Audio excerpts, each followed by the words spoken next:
Bura Yeni Ələtaslara magistralının Cəlilabad rayonuna giriş hissəsidir və gördüyünüz kimi ərazidə artıq qar qatının qalınlaşması nəqliyyat vasitələrinin hərəkətində ciddi çətinliklərə yol açıb. Bəzi nəqliyyat vasitələri yolda qalıb.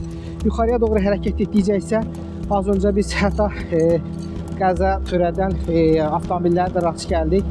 Qarın təsirindən avtomobillər bu hissədə axaraq yolun, körpünün daha doğrusu üzərində olan mühafizə səthlərinə çırpıldı.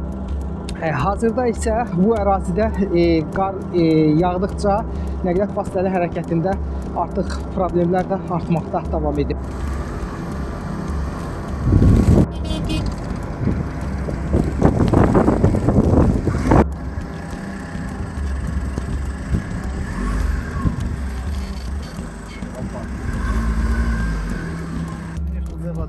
Ülvi, necə oldu? Hadisə necə baş verdi? İşdən gəlirdim öz yolumdan, da of verdim. Mən də öyle 237 məsəl. Gəldi böyle soldan vurdu, tulladı, yapışdı. Hazırda hərəkət eləmək də mümkün deyil də. Bəli, tərpən gedib dəmirət, nə dalacı sürərdim, nə də oldu. Girişdi qaldı, işdən gəlirdim, Zafirovka'da işləyirdim, gəldi vurdu.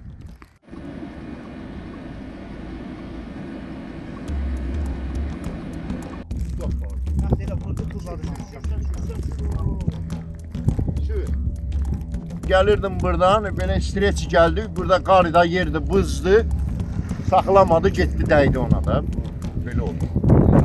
Ümumiyyətlə, yolda necədir və hazırda vəziyyəti, hərəkət eləmək? Yolda vəziyyət bərbad gündən, daha təmizləyən yox, bir şeyləyən yox. Maşınlar da dayanıb hamısı, gələ bilir. Yol təmizlənsə belə də olmaz. Maşın ilə gəldiyim yolda gəldi burada.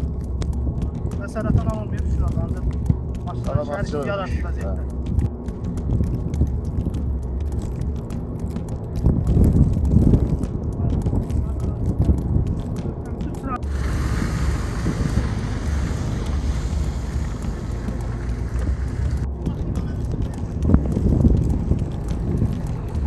Yani hərəkətdə yavaşlama var. Yəni maşının hərəkətində problem yoxdur. Getdikcə bu qar belə davam eləsə, Allah eləməsi yollar buz bağlayacaq, maşının hərəkəti çətinləşəcək. Bu da yollarda maşınların bir-biri ilə qəzasına ya toqquşmasına çıxaracaqdır. Hansı istiqamətə hərəkət etmək istəyirsiniz hazırda, gedə bilmədim? Hazırda mən yardımda getmək istəyirəm. Gedə bilmirəm. Yəni maşınlar gördüyünüz kimi hərəkət eləyə bilmir. Maşınların içində çətinliyi var. Tək burada deyil, yəqin mən bildiyimə görə hal-hazırda cənub zonasını qar əhatə eləyib, qar bürüyüb. Başqa rayonlardan xəbərim yoxdur.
Qarlı hava ilə bağlı yol qəzaları artmaqdadır.